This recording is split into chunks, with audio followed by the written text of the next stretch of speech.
Hello and welcome to this week's episode of Stories from the Pack. We're back after an extended Easter break, and joining me on today's episode, we have got Fancast. I was going to say Fancast producer, Fancast legend, Little Dan. Dan, how are you doing today, mate? Hello, Rich. Yeah, as my Twitter bio says, Fancast utility man. Yeah, you just man, that's a perfect way to describe you. You're almost the Dave Edwards of the Fancast in terms of that. Just can slot you in anywhere and do a job. We had the original utility man, Neil Emblem, on our Fancast pre-match the other week. I'd prefer that over Dangerous Dave. I don't think I've got his dangerous levels in me.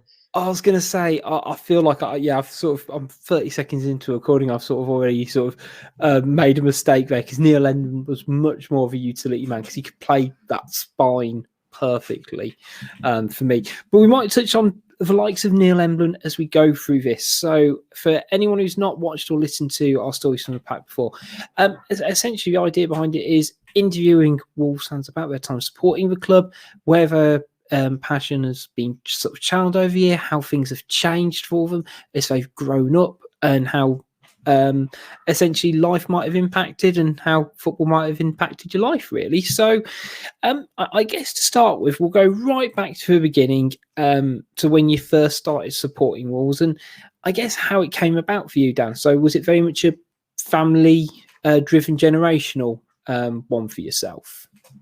Yeah, to a degree. And I probably a lot of people say this, but it's pretty much all I've ever known being a Wolves fan. Father was a Wolves fan, mother was a Wolves fan. My granddad was born in the south in Bedford, and he was a Chelsea fan. So yeah, from sort of birth, I was dressed in Wolves colours. Knew Wolves chants before I knew nursery rhymes, that sort of thing. I mean, you can see me there in age today. Seems a long time ago now, but good times. I would say, so for yourself, when I guess not quite when did you support, but just sort of remember your sort of first, not quite game, or if you remember your game, great, but sort of those first kind of early memories, because I know I had a kit before I went to a game sort of thing. So do you sort of have any sort of really early memories from sort of supporting your club? I mean, like for years before I went to my first proper game, wearing like sort of the Buckter kits and stuff. I remember having that Mickey style goalie top with the three black chevrons on, sort of thing. I don't really remember my first match. I've been a season ticket holder at Wolves since I was 7 years old. So this is like my 27th year as a season ticket holder now at Wolves. So I've seen some absolute tribe. I've seen some great times recently. One of my earliest memories. So I've been obsessed with football since I was born. Videos. I remember having the 92, 93 goals VHS, and that used to get played at least twice a week. And obviously in the early 90s, Man United were just unreal in the Premier League. And I remember thinking that Peter Schmeichel was some sort of boss level type goalkeeper. So one of my first memories of going down Molyneux was the pre-season friendly between Wolves and Man United in 93, 94. And I remember this vividly. Steve Bull scoring against Peter Schmeichel and thinking, wow, absolutely unreal that Steve Bull has scored past Peter Schmeichel. We must be the best team in the land.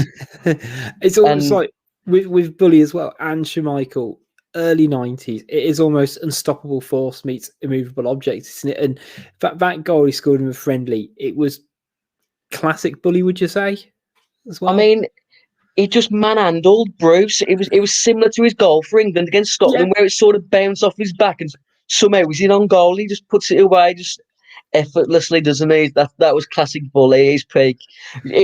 I mean, Wolves fans wouldn't want to see it really, but in a parallel universe, I'd love to see what would have happened if Steve Bull would have left Wolves. how well he would have done in the Premier League and what Sir Jack Hayward would have done with that money. Yeah, I mean, it's fascinating that he had that opportunity to sort of progress forward and decided against it for, better or worse reasons. But were you very much a bully kid when you were growing up? Were you we talk about shirts and, were you someone who had players on the back of your shirt? I know just from knowing you, you had other favourite players around that time, but were you a bully 9 kid or were you going for a certain left winger? Yeah, I've always had. I've never had ball on any wall strip. It's usually been a winger like Robbie Dennison or Mark Kennedy. I played left wing for the school, so for whatever reason, I've always liked left wingers. Yeah, just I read a sort of a little snippet on Phil Foden the other day where his parents were talking about how he was literally obsessed with football from like an early age, that he wasn't really interested in like computer games and stuff. It was all about football kits and a new football, and I was pretty much the same. I was massively into collecting kits from an early age. My parents and family used to get me wild kits just to get me off the back. I remember my auntie from down south got me like a Luton Town top, the one period in my life, just because Luton had got to like the semi-final of the FA Cup in the early 90s. It's like, Luton Town, what a top to have. I was going to say, you mentioned tops and sort of oppositions ones, and I don't think I've brought this up, doing stories from the pack or even on our group in general, and I'm putting myself on a bit of a limb here. Did you still ever design football tops? Oh, all the time. Oh, thank God. Rich, in the lockdown last year, I can't remember what website it was. There was a website that was doing blank templates for you to print off, and you could colour in your own kit as like a therapeutic way to get through lockdown. I did that for about a month in lockdown, just making my own kits, just to pass a bit of time because the world was crap. Honestly, we'll drag it on back to yourself rather than sort of my nostalgia trip. But yeah, I came across an old holiday scrapbook, and I did sort of on one page it had the front of the shirt, and on the back it had I had like a best 11, and it was like I must have spent hours with like a fine tip, beryl felt tip pen with all these different colours. And it's like just absolutely obsessed, burning DVD videos, going through the tapes left, right, and centre. But dragging it back to Wolves then, so you've been going since you were 7, and I say still going now. Well, when we could go to games. So, do you remember sort of not quite when you were 7, but how did that match day ritual change from your formative years going into that, adolescence, teenage years, and well, essentially now adulthood? Has it kind of pretty much stayed the same since you've turned that out? What sort of changed for yourself over time? And what's your perfect match day ritual? My early match day like rituals, routine, if you will. Yeah, routine. We're very family orientated. My dad's 63 now, 63, yeah, 64 maybe. So he's been going like his whole life.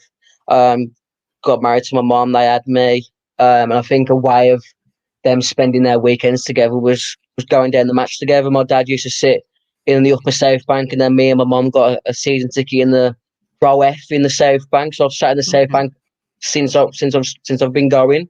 I think the only ever game that I've not sat in the South Bank was when we played Aldershot in the in League One when they only had the North Bank and Billy Wright open.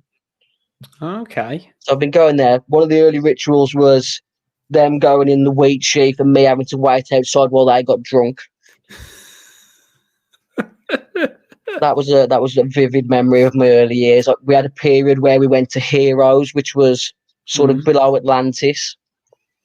Okay. I remember it was bothering them for money to play Virtua Striker in the arcade area there. I mean, I'm properly going back now, man.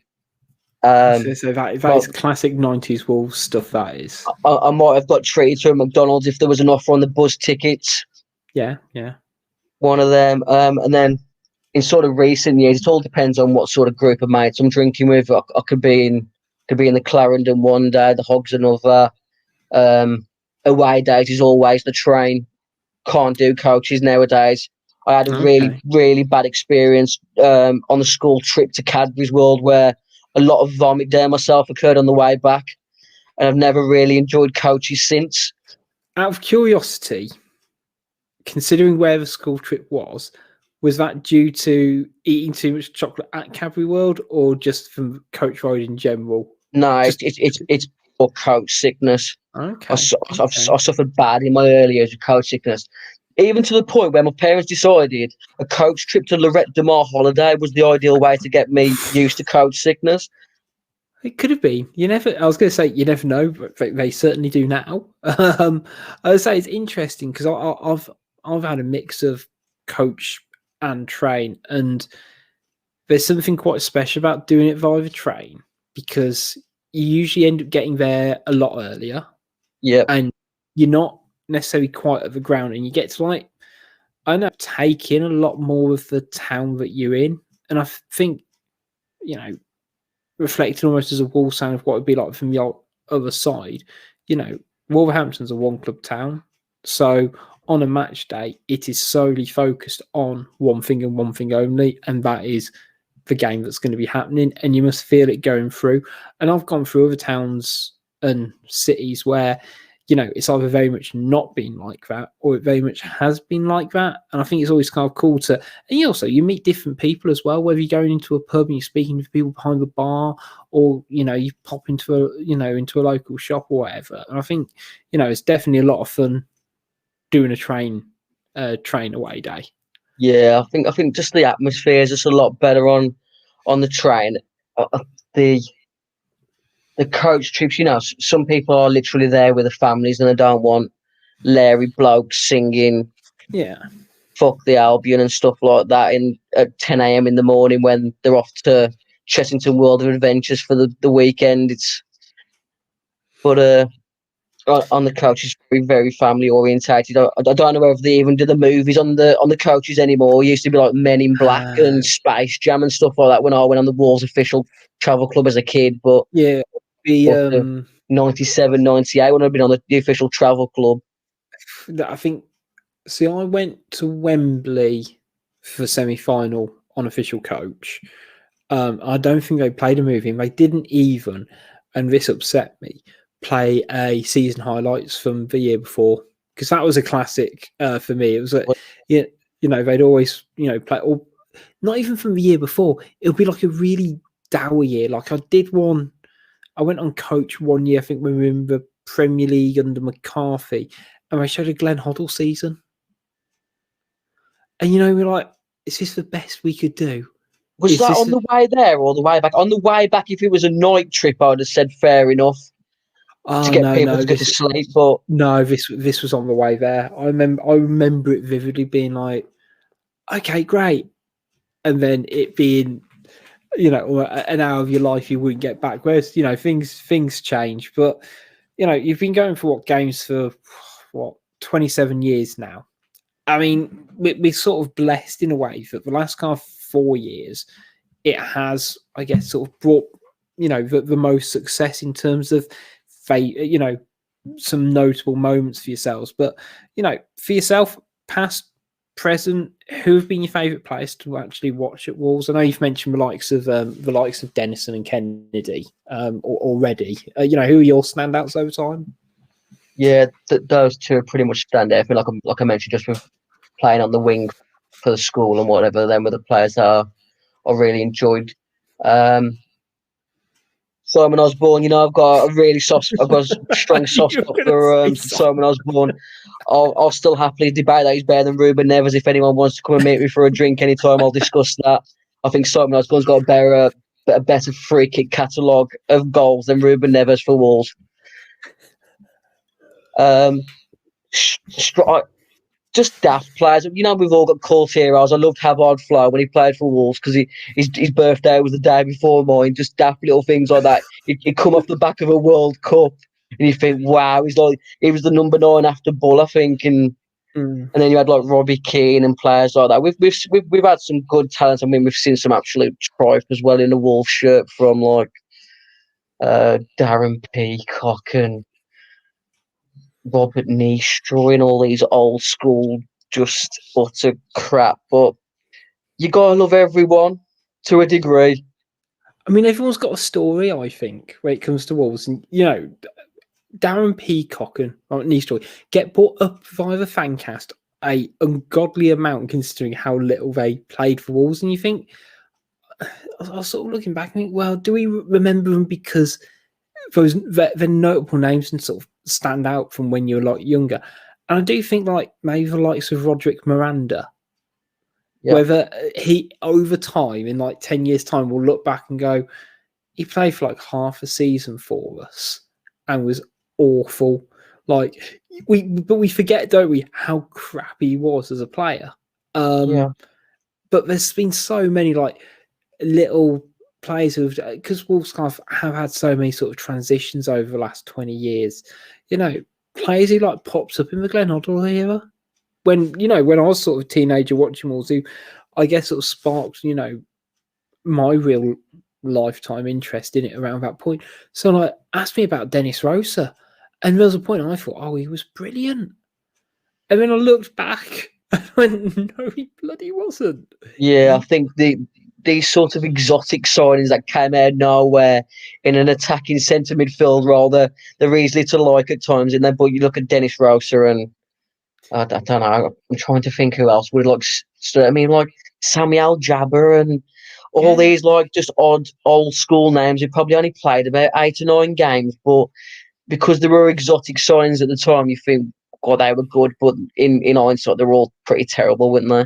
Yeah, I mean, the fact that none of them really lasted more than a season sort of stands out for me. And I think, I don't think anyone would begrudge anyone having Robbie Dennison as their favourite, one of their favourite Wolves players, or even the likes of Mark Kennedy, to be honest. I think, they all kind of stood the test of time as well for yourselves, alongside, some of the fun names we've mentioned.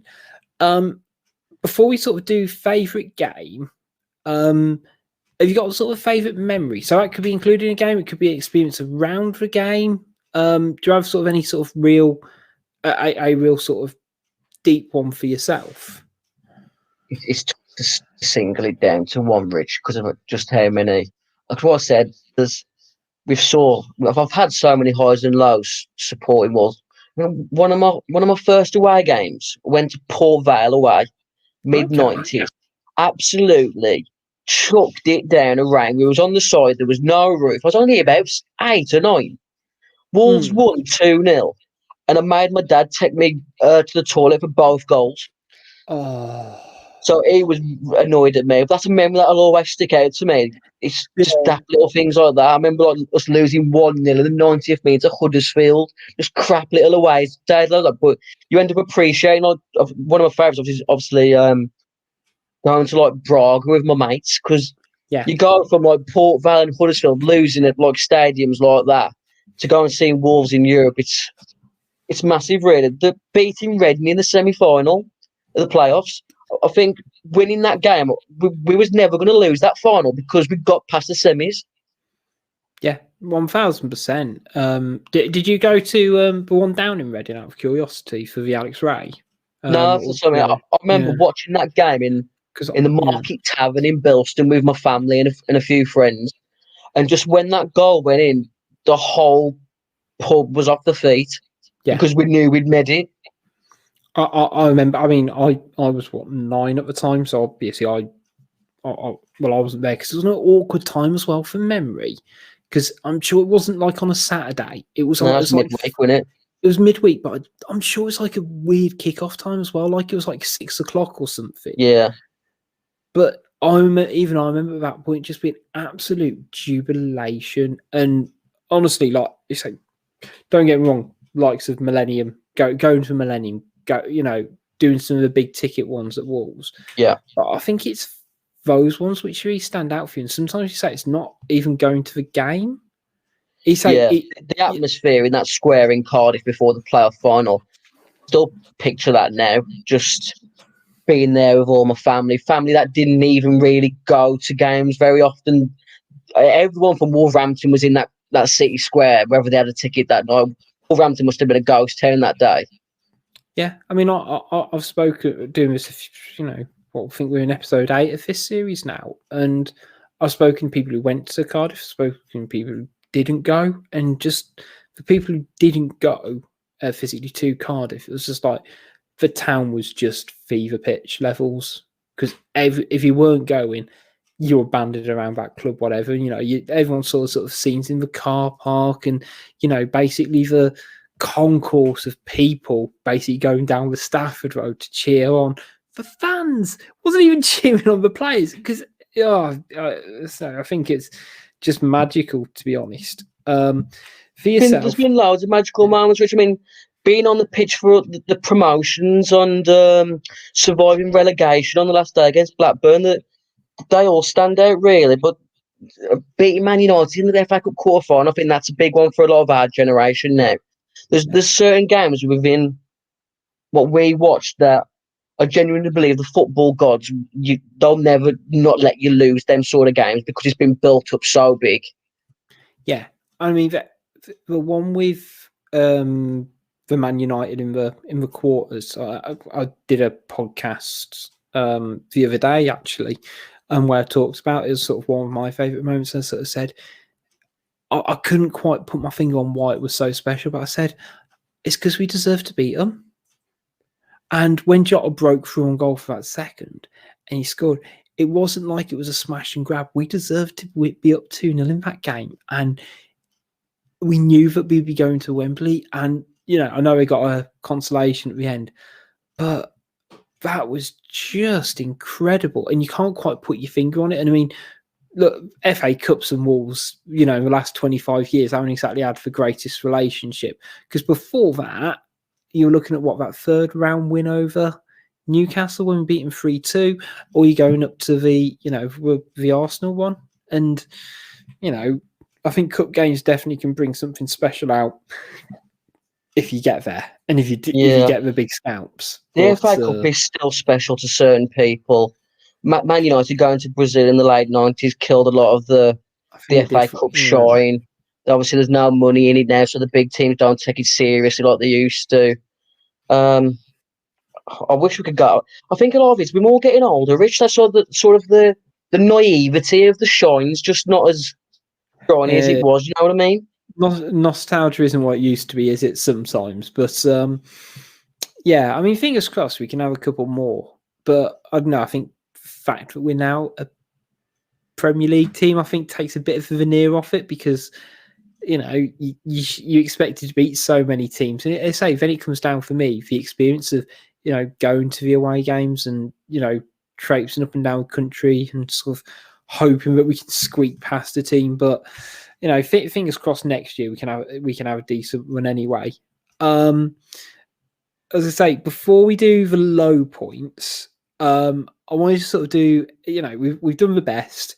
I want to kind of do the interesting ones, the ones which kind of, I guess, either a bit funny, a bit silly, or, ones that are just sort of a bit different for yourselves, that are just like genuinely like just great moments that, you almost got lost in it supporting Wolves.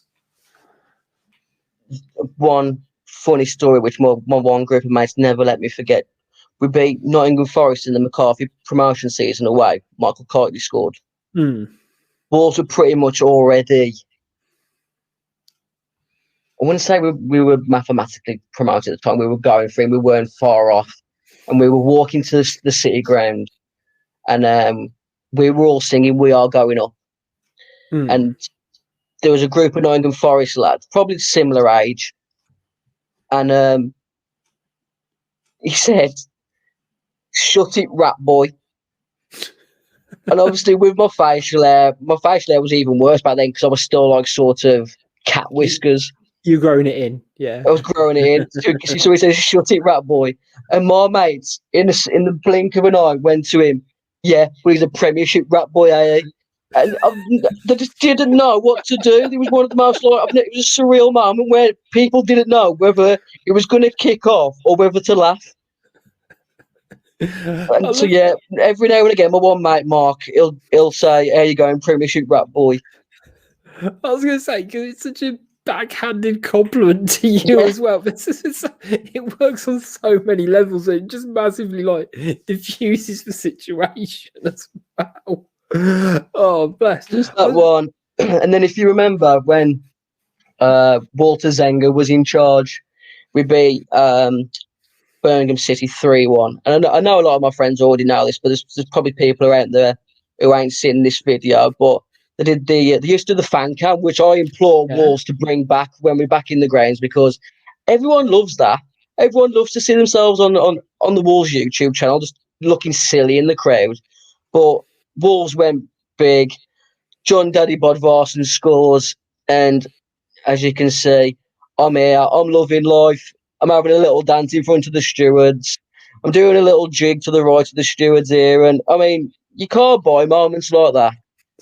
You can't buy it. Then you got Zenga on the pitch at full time, on his knees, giving it the praise to the fans. I mean, you can't buy moments like that. People who don't like football, I just don't. They haven't experienced emotions like that. No, I completely agree, and I think the Blues one's a great example. Because it's Derby, it's a local rival. I won't say a Derby game, and I love that because I've seen the full clip of it, and for anyone watching this, you've seen sort of Dan's little jig, but you also you gave it a big one on the other goals as well. But it's like you did 3 separate things with 3 different goals, and nobody can tell me that was a coordinated attempt for you when we scored that goal. It was you just going absolutely wild, and it is. I'm sorry. I will post it on socials, the dance, because it will just give you an idea of just what it's like sometimes to be a fan and just get lost in the moment. They didn't even show the entire. I would love to have that in that 90-minute clip, because there's a woman in the clip. She must be late 50s. I was hugging and lifting her up and chucking her in the air at one point, and I'm only 5'3", 9 stone. I'm lifting up a woman in her 50s. It's just you don't see that in any other environment in life. No, exactly, and as I say, those are the things. It's just the not Doncaster, the QPR game. When we got promoted, everyone was about to run on the pitch, and you could feel everyone about to do it. A guy I knew, he it was with a mate, and he sort of said, "I'm going to run on the pitch." I was like, "Don't, because we're all going to be allowed on. It's going to be a rush. Just wait." And he went, "I'm going to do it. I'm going to do it." And he got to 92nd minute or whatever. He's going to do it, and I think it went out for a thrown away or a free kick, and the ref blew his whistle, but it wasn't full time. And he tried to run down the stairs and just stacked it down the south bank and just kept rolling. And then the full time whistle went, and he sort of had to barrel roll forwards and miss out. And it's sometimes some completely stupid stuff that I think that's what stays with you and what you kind of hold on to a lot of the time. They've got no relevance. I remember when in the what division would it have been? Did Lee Griffiths play in the Championship for us at all? I don't think he did. He might have made a substitute appearance or so off the top of my head, but I don't think he actually did, I remember him scoring against Coventry, and it was 1-1, and a Wolves fan ran on the pitch. Yeah. Yeah, I know the game. Wolves fan ran on the pitch, and from one corner flag to the other, because the Coventry fans was in the bottom tier of the steeple, was flicking the V's all the way from corner flag to corner flag while the stewards was chasing him. It's like, if I could use my memory for something useful and remembering things like that, I'd be a millionaire. Yeah, exactly. For something that happened nearly 10 years ago, had no consequence on your whatever. I find it fascinating. So we've done the good, we've done the silly. Should we do the crap moments? So, what are your low ones? I mean, obviously, we've had very notable ones. You can either pick a common one or go a bit abstract. Yeah, I'm gonna go soppy bollocks on this one. not a lot of people know this, to be fair. So as I mentioned, I've been going season ticket holder since I was 7. Sat in row F with my mum. The season that Nuno took over in the May time, she was diagnosed with cancer. So naivety, my parents tried to shield me from it, didn't really share it with me until it was late. I think her last game that she went to at Molineux was the Middlesbrough home game where we won 1-0. But yeah. So she left at half time because she was really poorly. So pretty much, so December time, we beat Sheffield Wednesday on the Friday night. Ruben Neves, that low drive. Yeah.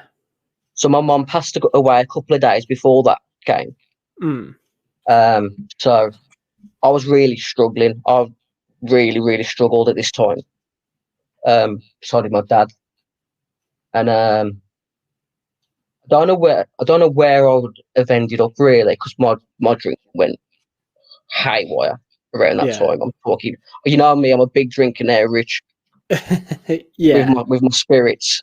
But it was really bad at that time. Bristol City, the 2-1 Ryan Bennett. Yeah. I was in my worst moment of my life at that point. Ryan Bennett scores that winner. I'm not celebrating. I'm low. I'm talking low. I've sent texts out to like close people. I'm low. I've got police in my living room. On the back of these texts, whilst this has just happened, where Ryan Bennett's just scored one of the most ecstatic moment goals in recent Wolves history, and I've got police in my living room. I'm struggling. Christ. So, I said, not many people know that. So the lowest point for me was the high points of winning that season, but not having my mum there to celebrate it with every single like joyful moment, like getting promoted. I think the Birmingham City game where we lifted, we win the league or lift the trophy. I think we got, I think it was when we're champions. I can't quite remember, but yeah, I was going to say it's interesting sort of parallels with myself, because it's similar that my dad passed away for the season we got promoted from League One. And I was at university at the time, and ironically, you mentioned that Lee Griffiths game where he scored a penalty against Coventry, and I was supposed to go to that game with him because it was I won't bring up the exact date, but it was just after my 21st birthday, and he'd been put into hospital with an infection, and he'd got tickets for us both to go, and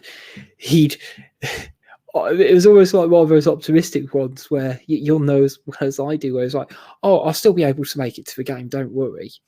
And it was like, we're in New Cross, and I'm like, I'm always laughing and half crying about, the, you're not going to. So I end up sort of not going to that game with him as sort of a little 21st birthday present. He passed away a couple of weeks later, and, I didn't have a season ticket that year. But he did, and I sort of went to a couple, and I was all right. I was going with my best mate Adam, because he had a ticket as well, and whenever I came back, and he'd look after me or whatever. But then the season, ironically, that Middlesbrough game. No, it wasn't Middlesbrough. No, I'm getting the timeline. It was Norwich City, and Dave Edwards scored that header. Dave Edwards, Rajiv Van Lepara assist.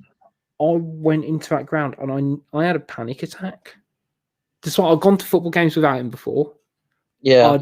I'd gone to games after he passed away before, but having my own season ticket without him, I was an emotional, just that moment. It's hard, it's really hard. And I think it kind of just signifies that being a football fan, and particularly the impact that Wolves has had on our lives, is underpinned by something bigger than just watching 22 blokes kick around football, and how much it means for the relationship that you have with that person close to you going, and the connections it has to the game itself, and just to say all the stupid little things like going say to the games together, getting some food, or I don't like to buy programs now because my dad always used to buy a program for us every week, and it just doesn't feel right for me anymore. But it still makes me smile when I think of all those fantastic memories that we had,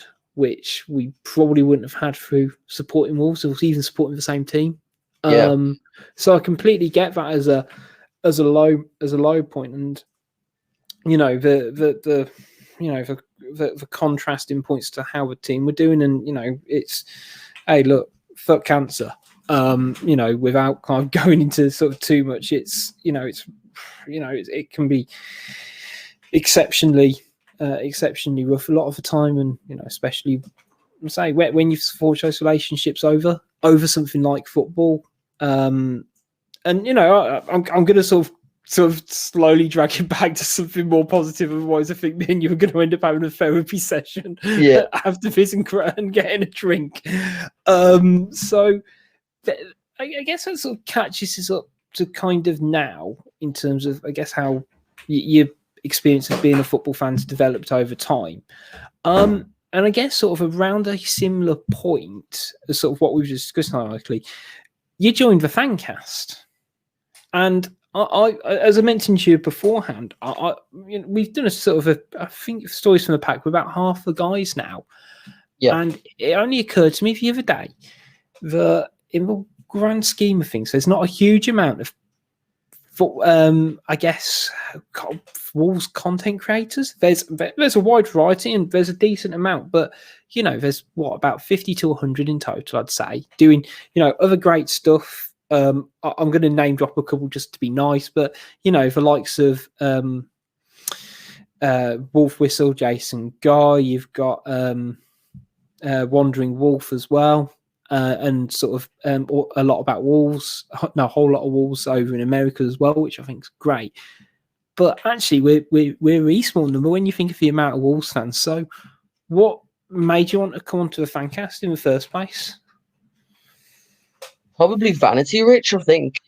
Ego plays a big part, doesn't it? Massively, yeah. I mean, like, I don't think my opinion is any more valid than anyone else's. But at the time, I felt I wanted to get my opinion across. Obviously, I wasn't really aware of the Fancast even existing. Our good friend Luke Thompson, we had discussions on Twitter. I think we used to just have chats on Twitter about who was better on FIFA. And then I realised that Luke was on the Fancast. Asked him how he was on there, why he was on there, with his opinion, which is usually terrible nowadays. Oh yeah, it's bad nowadays, isn't it? And then I sent the email to you and Dave. Got blanked for about a year. I was going to say, because it was pretty much like a year that there was just no response, and then all of a sudden, I think we have got an opening, or what usually happens, as having a look behind the curtain now, it's usually that we're running short on guests, and it's like, right, who's on the stamp, who's on the list, who we kind of not had a chance to pull on yet. And I remember your first show because I was hosting it, and at your old work, it was on Pedford Business Park, and I remember I sent you an email. I think I ballsed up the time on it. And you had to give me a call because I think I said, get there for like 8 o'clock or something. Or it was like, get there for like 7 o'clock. And I put 4 instead by accident. And I got a phone number, like, got someone calling me. It's like, hi, it's Dan. It's like, who? Dan from, it's like, okay. So I can't quite make it for 4 because I'm still working. I'd be like, well, so am I. You don't have to be this early. And yeah, I was going to say, like, for me, it's been an interesting ride in terms of that, and interestingly, I think in terms of, I wouldn't say quite the impact of it, but from how long have you been doing Fancast? What, 3 years now? Is it? This will be like the 4th season. I've pretty much come in since Nuno came in. I think my first podcast was after we'd beat Derby away under Nuno, where they pretty much just demolished Derby away, and everyone knew that we had a special team. Yeah. So I mean, like as Wolves have got bigger and better, and the Fancast has got bigger and better, there seems to be like common denominator behind all that, where I've just turned up out of nowhere. Yeah, I mean, you are. I think as you'll probably no doubt now change your Twitter handle to be, you are the spark that has, lit an entire generation of, Wolves and Wolves content. It's pretty much that, Rich. I don't want to deny it. I don't want to put words in your mouth. You said it for me. I would say, like, I feel like I'm about 20 minutes away from you sending me a graphic of just like a photo of you and just that quote with Richard Hobbs underneath it. For yourself, I guess over like the last, call it 10 years, to be fair, not necessarily content, but how have you kind of seen life as a Wolves fan change for, I guess on a broader scale, especially with the impact of social media and content and things like that.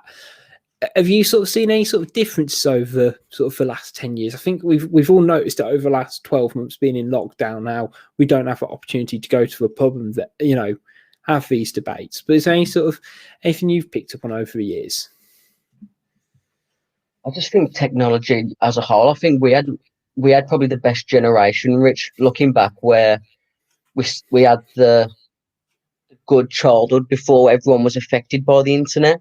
So you'd have to like come lucky on finding like bands and brands and stuff back in like the early 90s, whereas everything's at your touch of your fingers now, isn't it?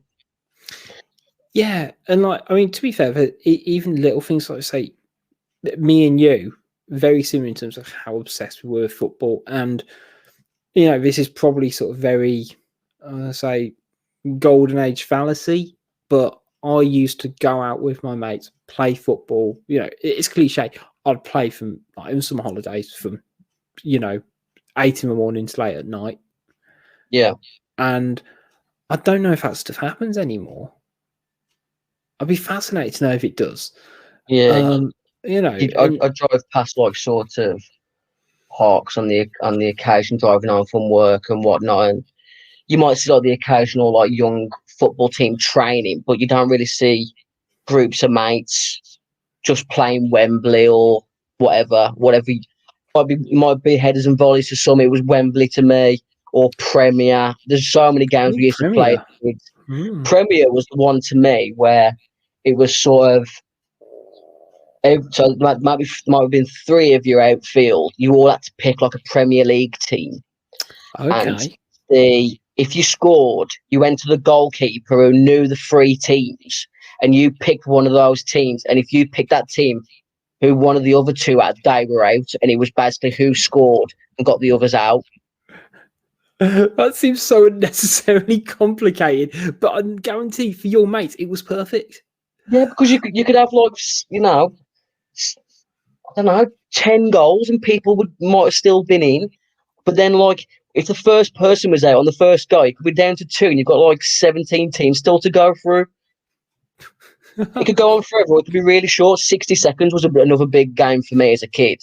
So this is what I was going to ask. So 60 seconds was the same as headers and volleys for me. Yeah, right. You had to score with a header and volley within 60 seconds, but every time you scored, dropped by 10 seconds.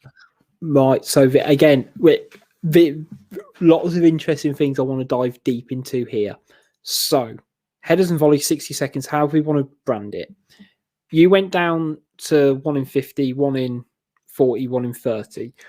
I know people who did, 1 goal in 60, then 2 goals in 60, then 3, then and work it that way. It went 60 down to 10, and then once you did 10, it went back to 2 in 60.